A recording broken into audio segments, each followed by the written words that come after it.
So ఇప్పుడే breaking news అనమాట. అదిరిపోయే శుభవార్త అయితే వచ్చేసింది. డ్రైవింగ్ లైసెన్స్ పొందే వారికి కేంద్రం శుభవార్త అయితే చెప్పింది. సో మనకు కొత్త రూల్స్ అయితే రాబోతున్నాయి. జూన్ 1 నుంచే శ్రీకారం చుట్టబోతున్నారన్నమాట.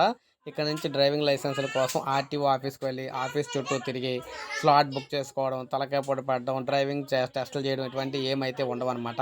డైరెక్ట్‌గా ప్రైవేట్ ఇన్‌స్టిట్యూషన్ నుంచి అయితే చేసుకోవచ్చు. అయితే ప్రైవేట్ ఇన్‌స్టిట్యూషన్స్‌కి అయితే వారికి నిబంధనలు అయితే ఉన్నాయన్నమాట. అవేంటంటే ఈ ప్రైవేట్ ఇన్‌స్టిట్యూషన్‌లో కనీసం 1 ఎకరా భూమి అయితే ఉండాలి. 4 ఫోర్ వీలర్‌కి సంబంధించి డ్రైవింగ్ కేంద్రాలకు అదనంగా 2 ఎకరాల స్థలం కూడా ఉండాలి. డ్రైవింగ్ శిక్షణ కేంద్రంలో తప్పనిసరిగా తగిన పరీక్షా సౌకర్యాలనైతే కలిగి ఉండాలి. ట్రైనర్లు కనీసం ఉన్నత పాఠశాల డిప్లొమా లేదా తత్సమాన విద్యను కలిగి ఉండాలి.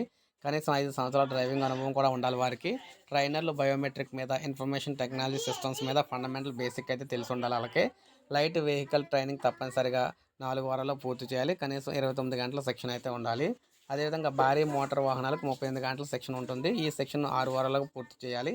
ఇక ఫీజులకు సంబంధించి చూసుకుంటే కొత్త ఫీజులైతే మనకి ఎల్ఎల్ఆర్ పొందడానికి 200, లెర్నర్ లైసెన్స్ రెన్యువల్ చేసుకోవడానికి 200, అంతర్జాతీయ లైసెన్స్ పొందడానికి రూ. 1000, శాశ్వత లైసెన్స్ కోసం 200 అయితే ఉంటుందన్నమాట. సో ఈ విధంగా ప్రైవేట్ ఏజెన్సీల నుంచి అయితే కొత్తగా లైసెన్స్‌లు అయితే ఇవ్వబోతున్నారు తక్కువ రేట్లకి. సో ఇది మనకి లేటెస్ట్ అప్డేట్. ఒక లైక్ చేయండి, సబ్స్క్రైబ్ చేసుకోవద్దు. మన ఛానల్ సబ్స్క్రైబ్ చేసుకొని ఫాలో